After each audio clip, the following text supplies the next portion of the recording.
Good morning and welcome to the Unitarian Universalist Church of the Hill Country. I am Justin and I am your service associate this morning. Glad to see everybody here, and it's sad we can't all be together in person, but hopefully soon that'll change.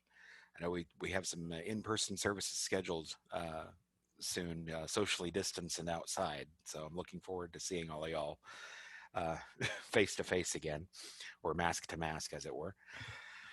Going to start off with a hymn this morning. This is going to be Come, Come, Whoever You Are, and we'll be displaying that on the screen here.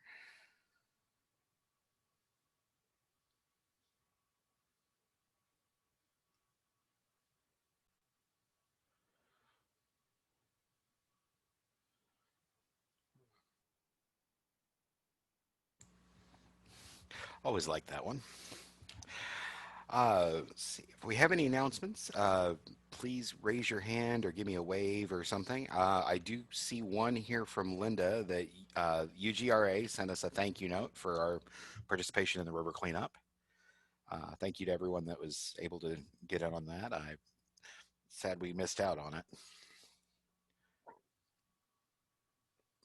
Let's see.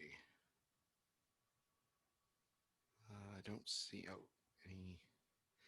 Okay, don't see any hands. So, uh, just a reminder, even though we're meeting virtually, the church does still have expenses. If you like to make a contribution, you can mail it to the church or get in touch with Judy and make those arrangements. We do appreciate it. And now we will light our chalice. I had my script here. For the gift of this day and for our community of spiritual nurture and compassion, we give thanks. We light this chalice as a symbol of our faith. May our many sparks meet and merge in communion of heart and soul.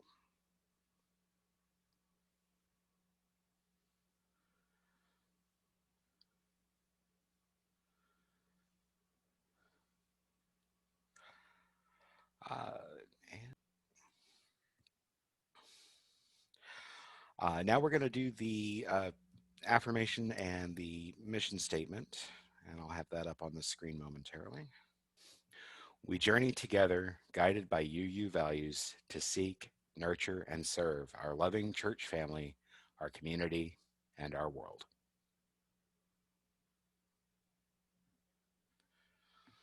The doctrine of this church is love. The quest of truth is its sacrament, and service is its prayer. And this is our great covenant, to dwell together in peace, to seek knowledge and freedom, to serve humanity and fellowship, as we strive to have all souls grow into harmony with the divine.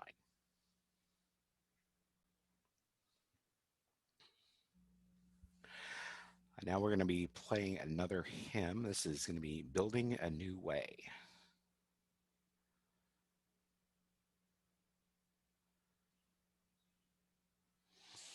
All right.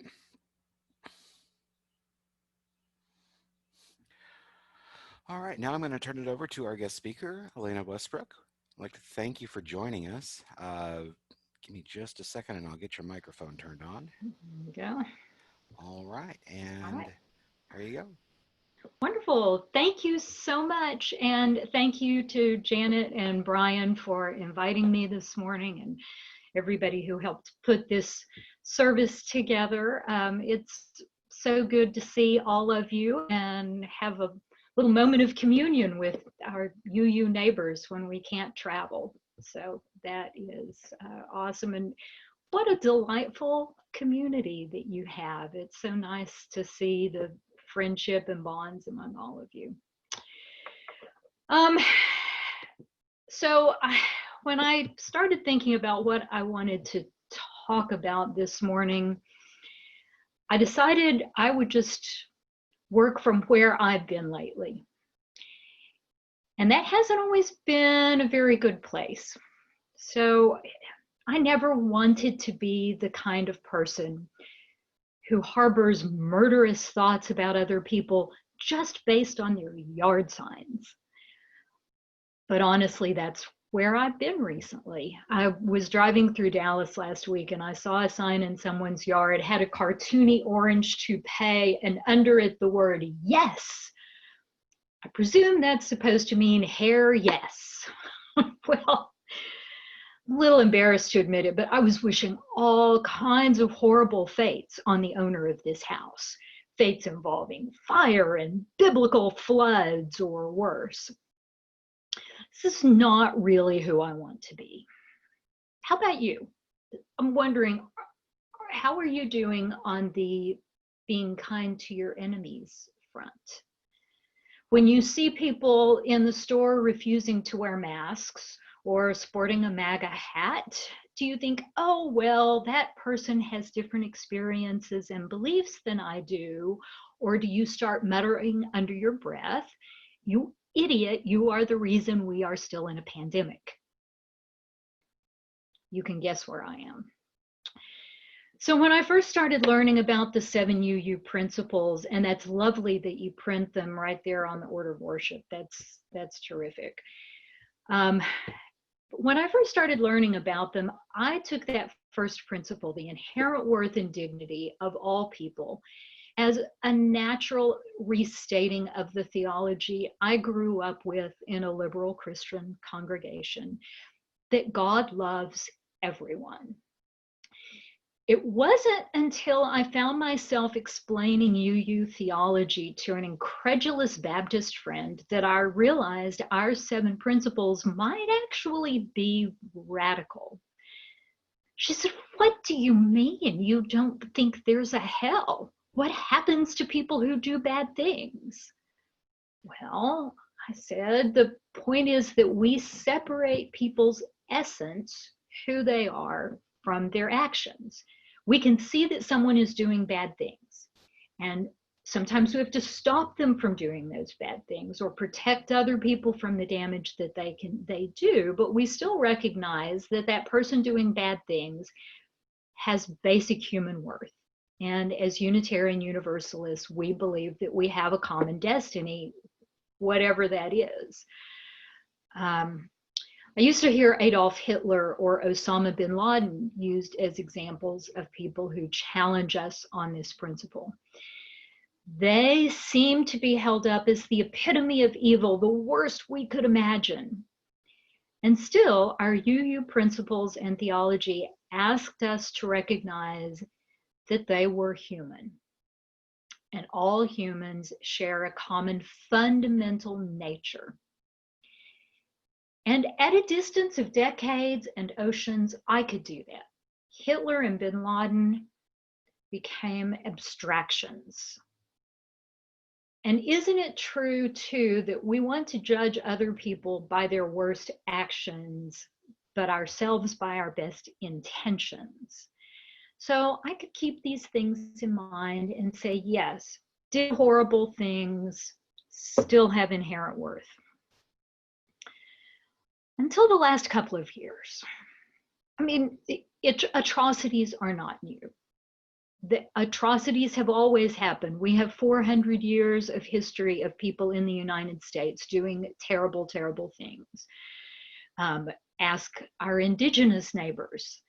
Ask people who were brought over in slave ships. These are not new developments. But in the last 5 years or so, that has been brought home to me so much more closely.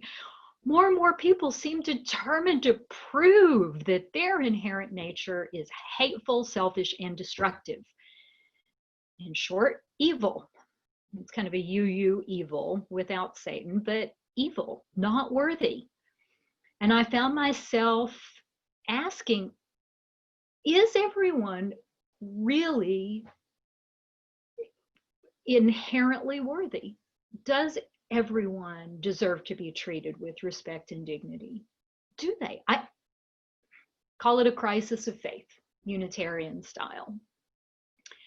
The people who are shredding democratic processes, government agents ripping babies out of their mother's arms and putting them in cages, people who refuse to observe even basic pandemic precautions or play games with the case numbers, put countless people at risk of dying, more than 200,000 and counting to date, gutting environmental laws so that the entire planet suffers from uncontrolled climate change. These people I'm supposed to acknowledge as having inherent worth and dignity. That is hard. Meg Barnhouse said in an essay, which you can look up on the UUA website, it's the UU World website, where she says, "Are you principles people say they're easy? They're not easy. They make me so, they're so hard, they make me want to whine." Yes, I'm going to whine. So luckily we did actually, my husband and I, get out of Dallas a little bit. We were on a hike last month, walking through the woods. Highly recommend as a pandemic treatment, walking through the woods. This is good. I'm looking at rocks. I'm a rock person. I'm always looking at the rocks. And talking myself up into a good righteous fit of pique. And I started to watch some squirrels chase each other around in the branches. I love to watch the squirrels. I'm actually watching one out my window right now. They love to play chase through the trees or tag, whatever it is they're doing. I was watching them and thinking how much smarter the squirrels and possums and blue jays are than we are. I mean, smarter in a different way. A squirrel is never going to put on a lace collar and argue a case before the Supreme Court. She doesn't need to. Give her a good oak tree, a place to build a warm nest for winter, a stash of acorns. She is set. There's a lot to be said for simplicity, for focusing on what's right here, right now, for turning off the TV, forgetting your neighbors without their masks, and digging in the dirt a little bit. And with that moment of just connection to the real world, I thought, well, what if the reason to work hard and maintain the conviction that every single human has inherent worth and dignity, what if it's not about them anyway? What if it has nothing to do with whether they deserve it, whether they really have inherent worth and dignity? What if it's not for them, it's for me, for our sakes, so that I can focus on my acorns and the pleasure of playing in the trees instead of spending my time working myself up into fits of anger? Because all that does is keep me angry. It doesn't change anyone else. And what if human society needs that kind of bonding, that kind of fundamental respect for each other, whether we deserve it or not? I say we, maybe I don't deserve it. But what if we can't function as a society without that premise? And what if that's what love your neighbor was all about in the beginning? So it turns out that around 2,000, 3,000 years ago, give or take, this is a development that happened over a period of 500 or 600 years. Different cultures all around the world first started to experience what Karen Armstrong calls the Great Awakening. Armstrong is a religious historian. I highly recommend this book if you're into that sort of history. She talks about this emergence, which happened separately in different regions, slowly over the course of several hundred years. And what emerged in different words and different manifestations was basically the concept that Christians know as the Golden Rule. The fundamental dictum that people should treat each other with kindness, whether you know them or not, whether they're part of your tribe or not. Before that, religions had mostly been about appeasing the local gods and spirits or obtaining some advantage for your tribe in battle. But as societies grew larger and more diverse, it became important for social stability that they enshrine as a fundamental law that people have to be kind to each other, that we have to see our community as being larger than our family, larger than our block, larger than our city. It was radical then, and it is radical now. Love your neighbor as yourself. And who's my neighbor? The questioner asked Jesus.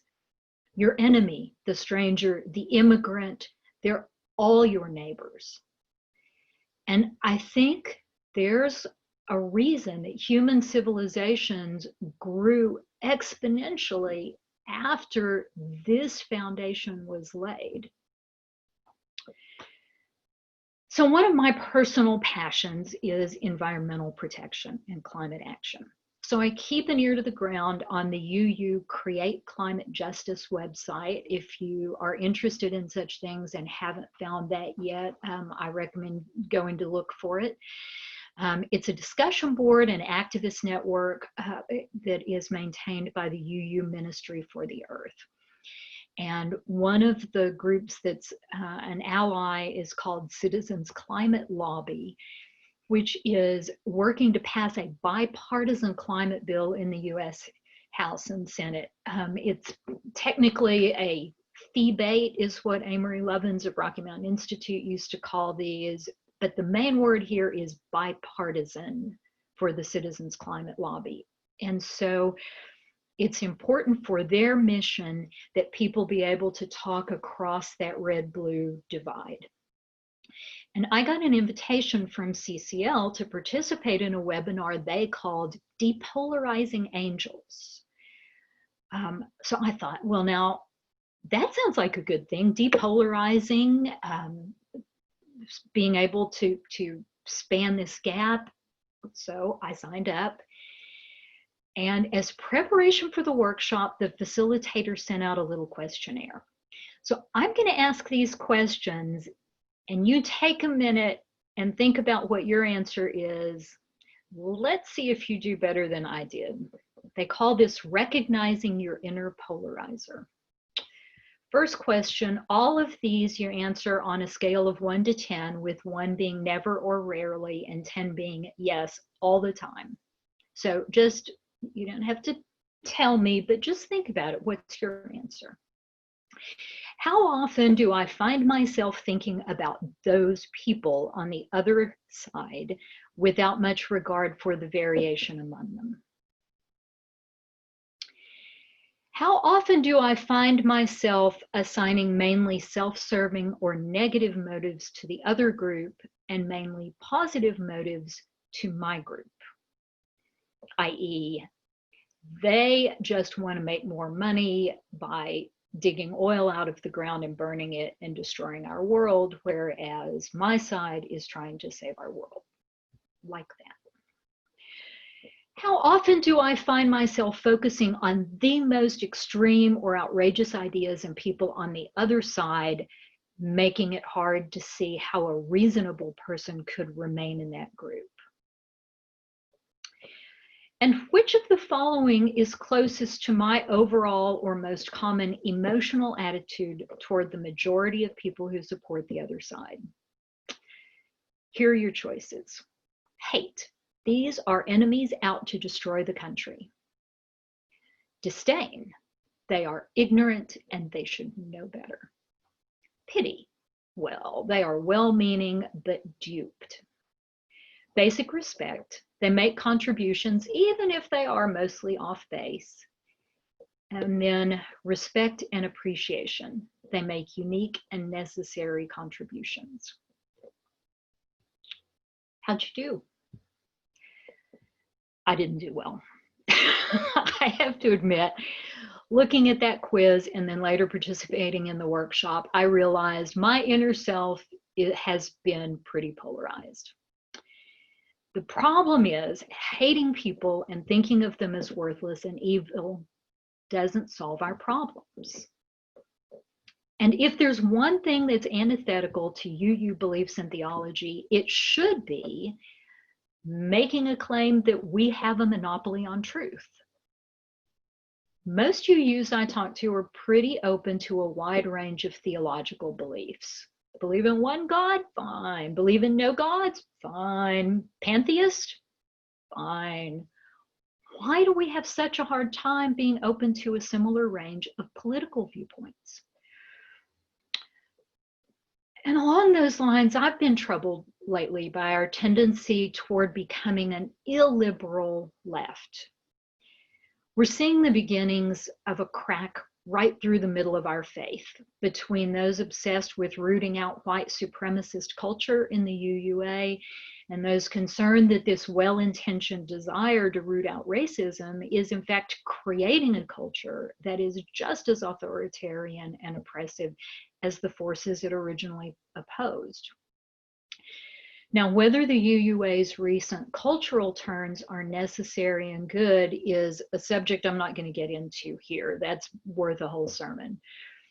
But there have been at least two ministers that I know of who have separated from the UUA because they raised concerns about the changes or the way that they happened. My point is not that these ministers who have left, that they were right. My concern is that when they raised concerns, there was an immediate move to silence them. And that to me seems antithetical to everything we should stand for. So Todd Eklund was disfellowshipped over his book, The Gadfly Papers. He was handing it out at General Assembly, and people tried to bring him into this thing called the Right Relations Committee, which is essentially an arbitration group, and it went to pieces and he was disfellowshipped. And then there's a minister named Mel Harcrater Pine who resigned his membership after his piece, A Litany of Gratitude, was expunged from the worship web site. It's just an online source of pieces that worship committees can use. They took that down not because of anything that was in the piece, but because Mel Pine had written a blog describing leadership changes that happened in 2017 as a coup. So to me, this sort of quick judgment, lack of discussion over things, lack of openness to other viewpoints is a problem, and it's symptomatic of the same issue we have internally and externally with people we might consider to be political, I hate to use the word enemies, but political opponents. So there was an author, Dr. Ann Schneider, who wrote a book called The Self-Confessed White Supremacy Culture. You can find on Amazon. And she says, this paradigm, although well-intended and directed at reducing racism, is a slippery slope to a society dominated by fact-free assertions and contentions that evidence itself is irrelevant, to authoritarianism and other illiberal values, and to even more extremism and excessive attention to self-purification instead of the real social justice work of dismantling oppression. It seeks to lift up the voices of marginalized groups, but when it jettisons other fundamental values of democracy, it shuts down contrary voices among those same marginalized groups as well as everyone else. When extremism erodes democratic values for some groups, it erodes them for all groups.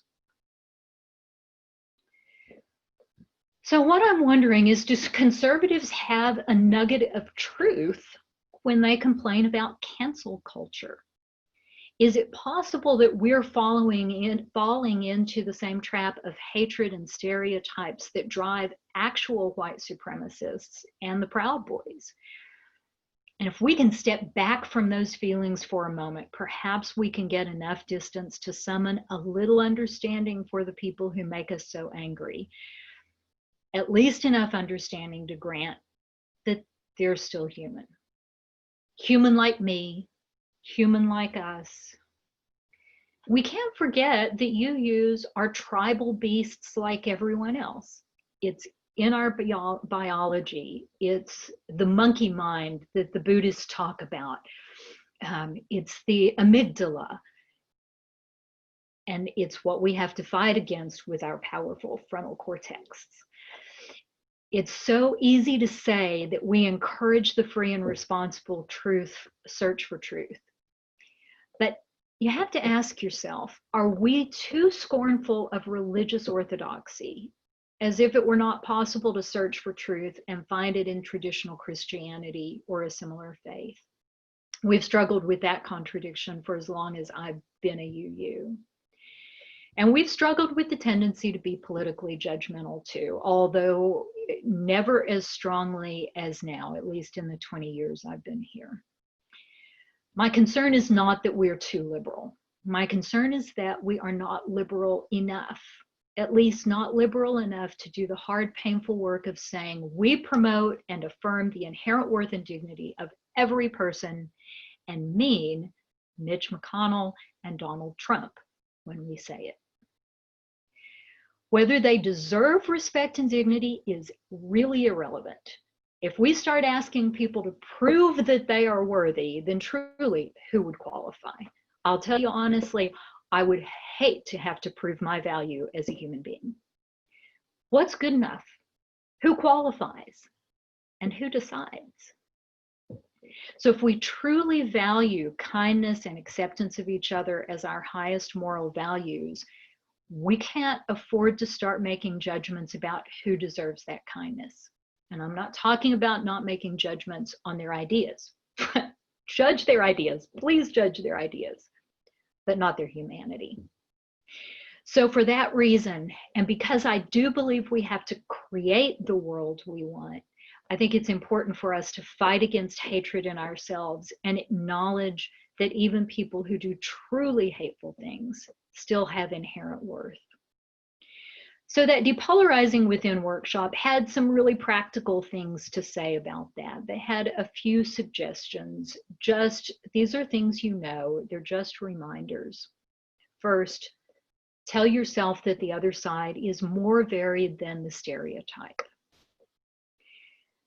Acknowledge that their political views and motivations are no doubt more complicated than the rhetoric you've been hearing. Recognize that the life experiences informing their views are likely different from your own.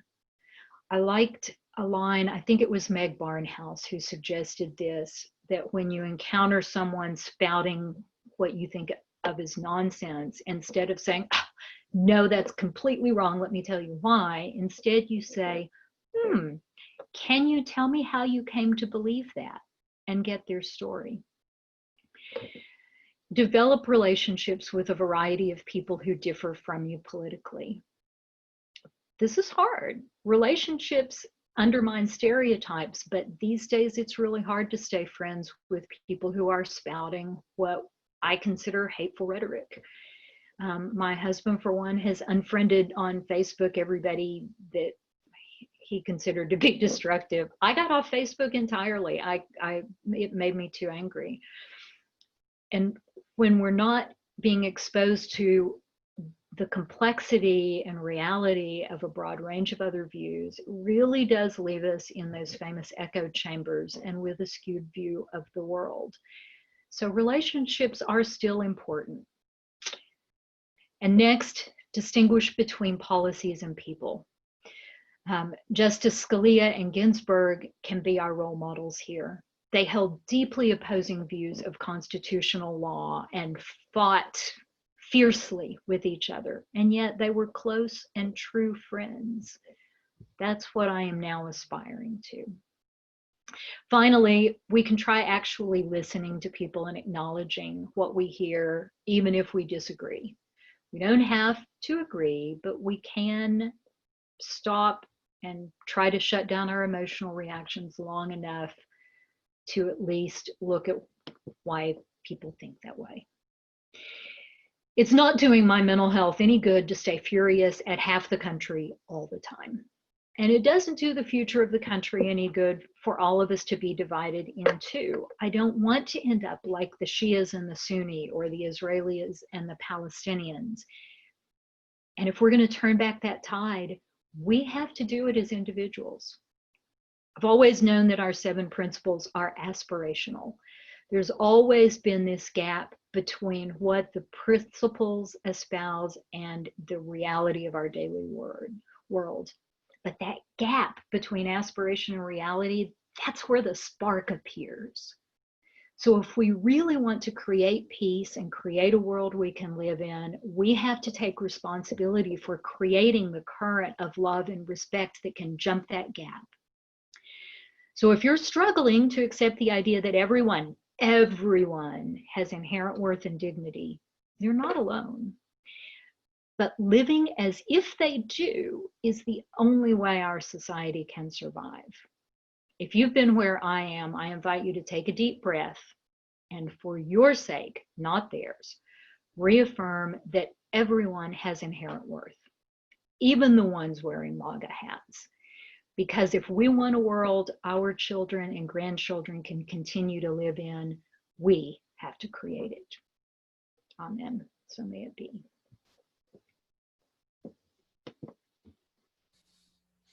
Thank you. All right. I'm going to switch over to the view here. And all right. Any comments, questions? All right, Janet, I see your hand shoot up right away. Give me 1 second. Go ahead. I come from a family that's very conservative. I love my family deeply. It has been an ongoing exercise in the aspirational side of UU to find a way to trust that their motivations, their intentions are as positive, if not more positive, than my own, even though we disagree deeply on the hows and whys and whats of the way things should go in this country. The fact that they're my family, the fact that I grew up with them and I love them deeply, helps a lot. It does help if you start from that position instead of having to try to form a relationship with someone you already know you disagree with. So in a very strange way, the division has made me, or the deepening division in our culture, which is how I see it, having gone in the last 5 years, has made me grateful that I have them to remind me of the humanity of the people I don't agree with. What a wonderful observation. Yeah, thanks. All right. All right, Mari, 1 second. Let me turn your. Well, I'm glad you were able to get some relief there. I mean, most congregations in the UUA are under 100 members. That's, yeah. Well, I guess that's true.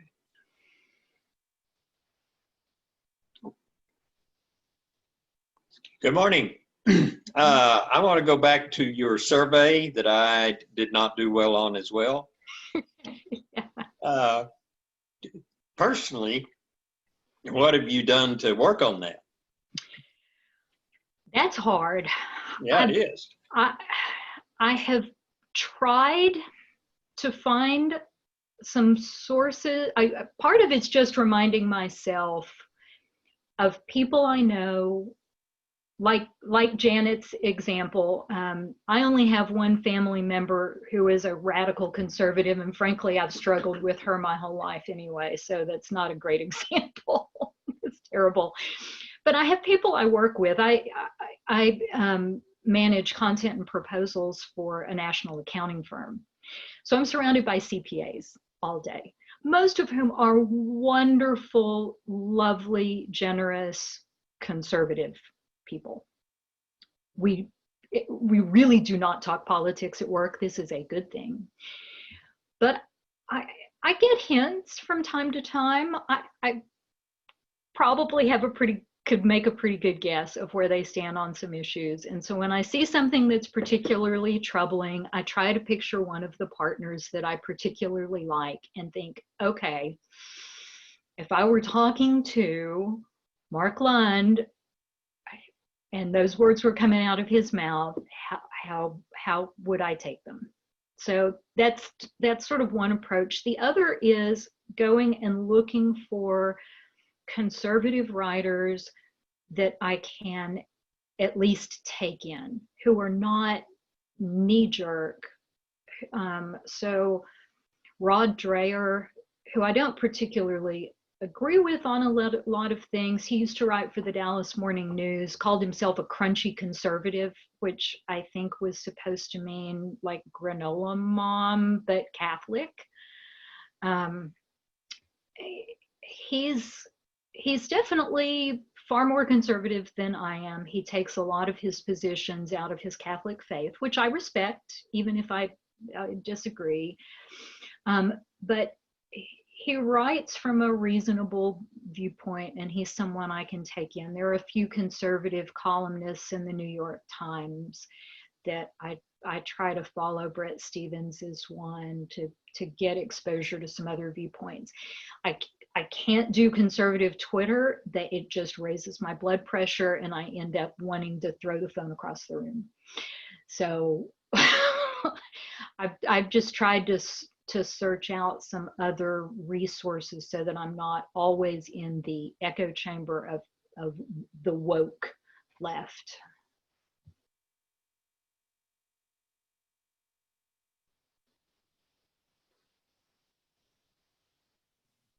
If you have suggestions, I would love to hear them. Well, I did very poorly on the test too, and I was walking the dog this morning on Methodist encampment and wondering why there was so much more traffic than usual. And I wrote, oh, they're all going to church. And my first thought was the sheep, the sheep. I got this thought about if there is a God over this whatever known universe, maybe there is a mega God over this God. This God has a boss. We've been watching The Good Place. I think that may be part of it. I love that show. My final thought was, if there is, she is really pissed. Yes. Yes. I'm totally with you. That show made my recovery from surgery last year so much better. I'm really surprised. I didn't expect to like it as much as I do. My daughter was the one who talked me into watching it. I saw the first episode and thought, this is kind of dumb. Yeah. And Kendall said, no, stick with it, Mom, you'll love it. And she was Adam Scott from The Bad Place. It's such a different character from Parks and Rec. And he looks like he's having so much fun. I just love that character. Yeah. All right, Judy, you are up next, and then David. Yes. You just have to remember that some people just like to argue. And if you participate, you're part of the problem. And you may as well, I don't remember the name of the movie, but they had blue people in it, and not people, but on another planet. And Avatar, that's it. And one of the things that always stuck with me is that when they were trying to say, I understand your opinion, is that they said, I see you. Mm-hmm. And so that might be something you might consider when somebody's trying to start an argument, is just say, I see you, and put it back.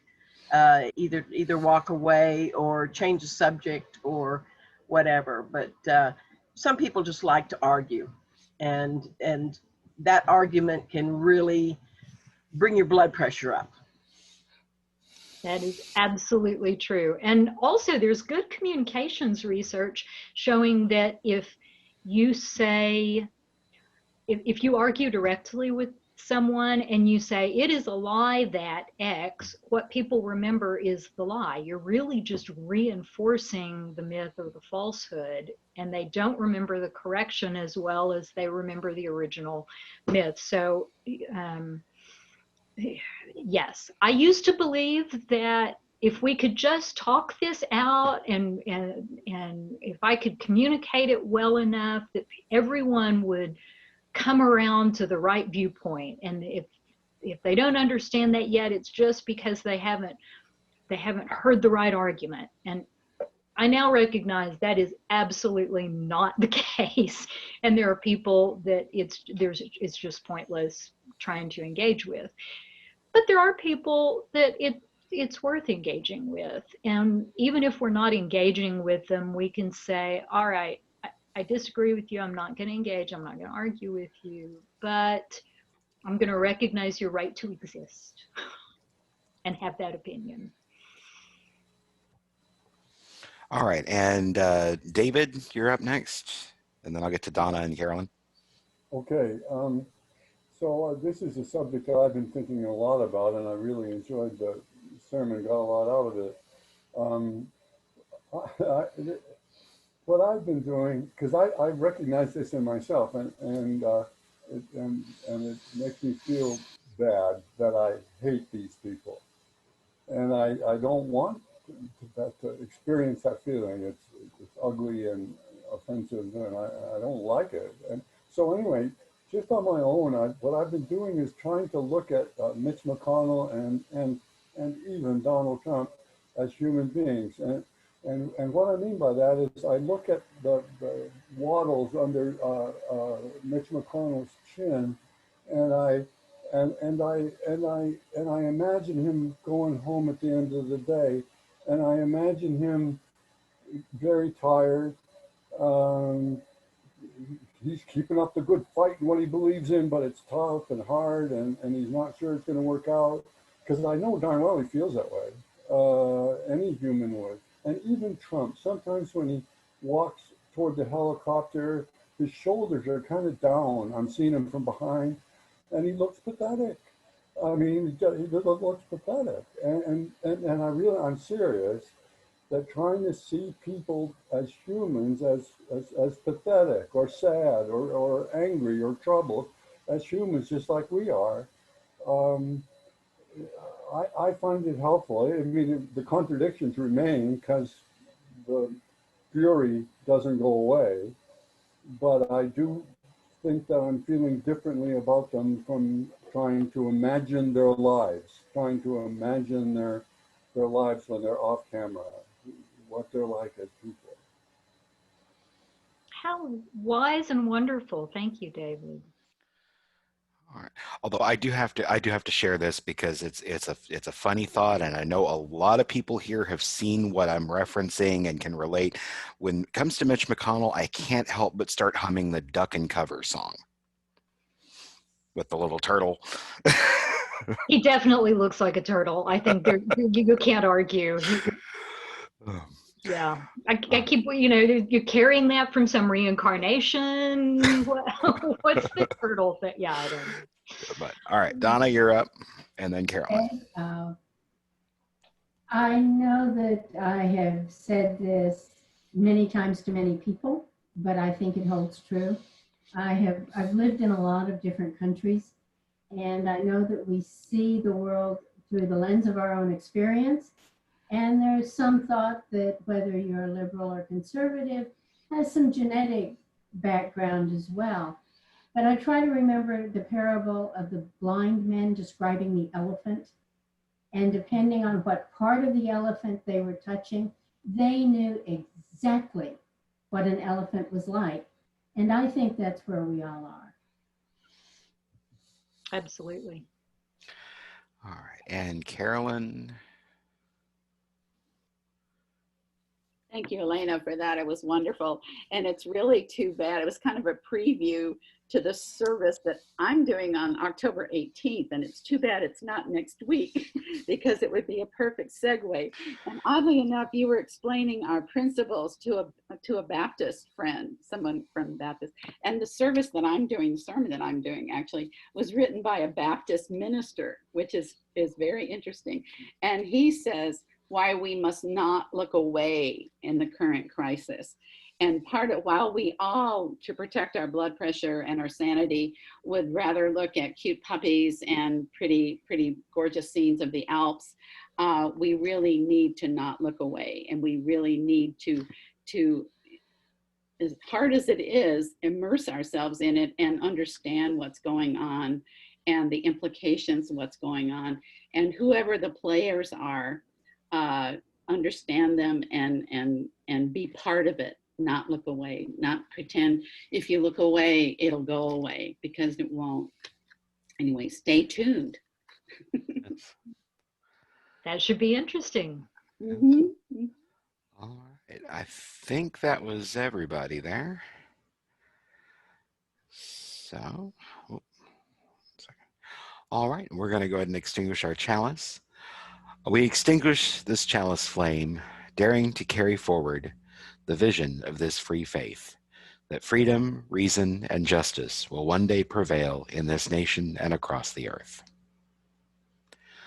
Again, thank you all for joining us. I'm going to stop the recording now and we'll go to open discussion.